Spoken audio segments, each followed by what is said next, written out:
Bonjour les amis, au programme aujourd'hui, nous avons un extrait d'horreur de Reddit. Je vais maintenant vous raconter l'histoire vraie qui est arrivée à Nadine. Nadine est âgée de 20 ans au moment des faits. Elle est en couple avec son copain qui s'appelle Boris. Et ils habitent tous les deux un appartement. Et ils ont aussi une petite chienne qui s'appelle Lady. Un jour, alors que la grand-mère de Nadine devait s'absenter pendant une semaine, elle demanda à Nadine et à son copain de venir garder sa maison qui se trouve à la campagne. Nadine et son copain acceptent volontiers de rendre ce service à la grand-mère et ils se disent dans le même temps que cela leur fera comme des petites vacances à la campagne. Ce qu'il faut savoir, c'est que la grand-mère a quitté la maison de campagne un jour avant leur arrivée. Jusque-là, rien d'anormal, vu que Nadine était au courant de ce fait. Ce qu'il faut savoir également, c'est que Boris ne fera pas la route avec Nadine jusqu'à la maison de la grand-mère, à cause de son travail, car Boris travaille dans le domaine du e-commerce chez Amazon.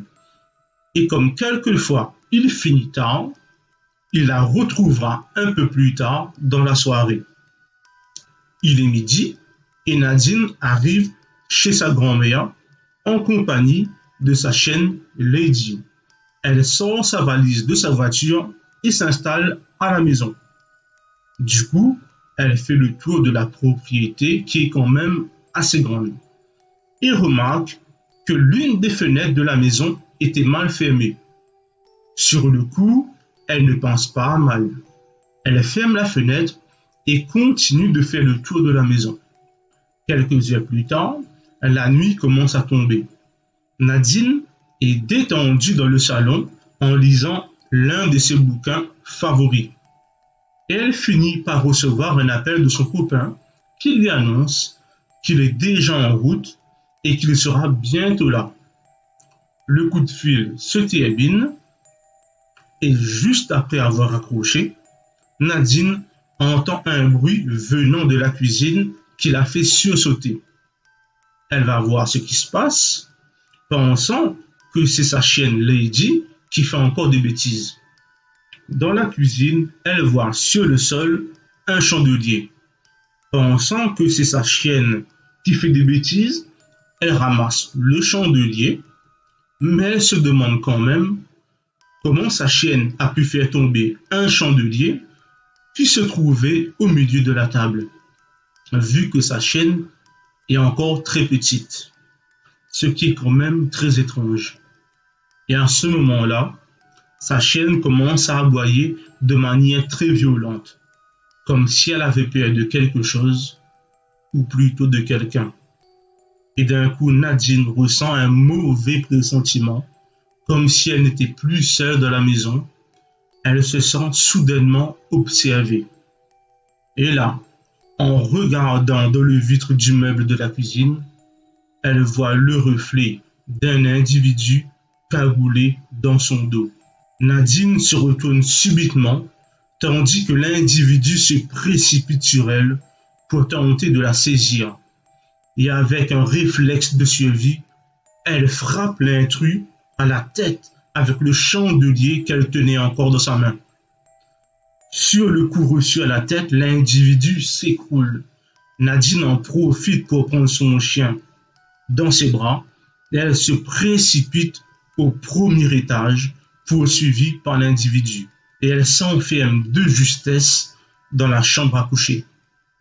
Sous le choc et avec la peur qui la traverse, elle se rend compte qu'elle n'a pas son téléphone portable avec elle. Donc, elle ne peut pas joindre de secours. Nadine pousse un meuble derrière la porte pour empêcher l'individu d'entrer dans la chambre et elle se précipite pour ouvrir la fenêtre de la chambre pour appeler à l'aide. Sauf qu'il n'y a pas de voisins assez proches. Je vous l'ai dit, nous sommes à la campagne.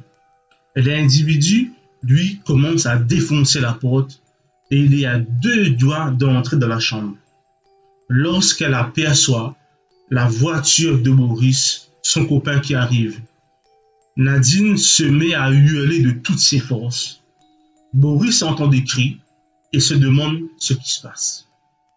Et en se rapprochant, il reconnaît la voix de Nadine et accélère car il comprend que quelque chose ne va pas. Il se gare et se précipite dans la maison.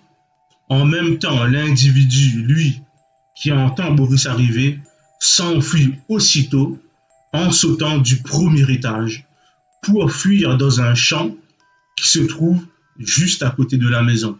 Boris se précipite au premier étage où elle retrouve Nadine en pleurs et sous le choc. Elle venait juste de passer les plus longues minutes de sa vie. Boris appelle tout de suite les secours, qui arrivent quelques minutes plus tard à la maison. Et là, pas de chance pour l'intrus qui a effrayé Nadine, qui en sautant du premier étage de la maison s'est foulé la cheville.